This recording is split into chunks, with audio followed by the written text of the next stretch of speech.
শুরু হলো এইচএসসি ও সমমানের পরীক্ষা।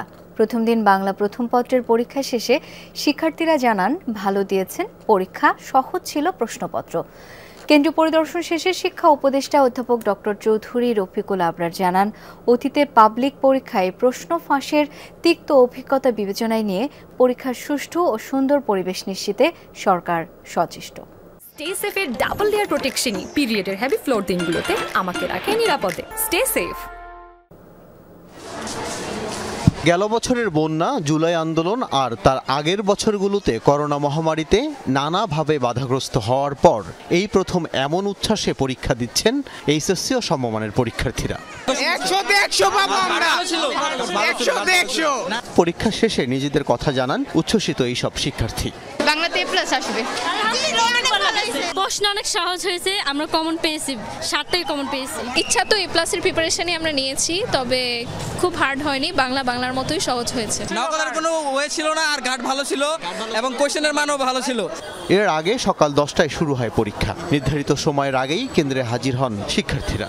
নির্দেশনা মেনে মাস্ক পরিধান ও হ্যান্ড স্যানিটাইজ করেই কক্ষে ঢোকেন সবাই। যদিও করোনা বিধিনিষেধ মানতে উদাসীনতা দেখা গেছে।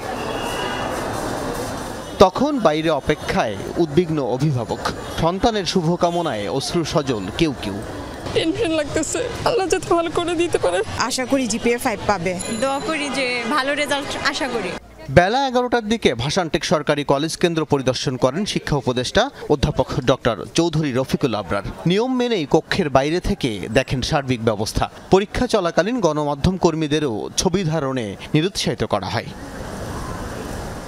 পরে পরীক্ষা নিয়ে মন্ত্রণালয়ের উদ্যোগ ও মতামত তুলে ধরেন শিক্ষা উপদেষ্টা।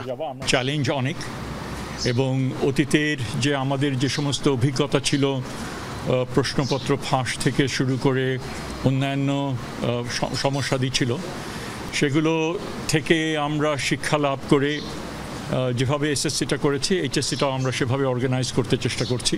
9টি সাধারণ শিক্ষা বোর্ড, বাংলাদেশ মাদ্রাসা ও কারিগরি শিক্ষা বোর্ডে মোট পরীক্ষার্থী 12.5 লাখের কিছু বেশি। গতবারের চেয়ে এবার পরীক্ষার্থী কমেছে প্রায় 1 লাখ। আল আমিন হক, যমুনা নিউজ, ঢাকা।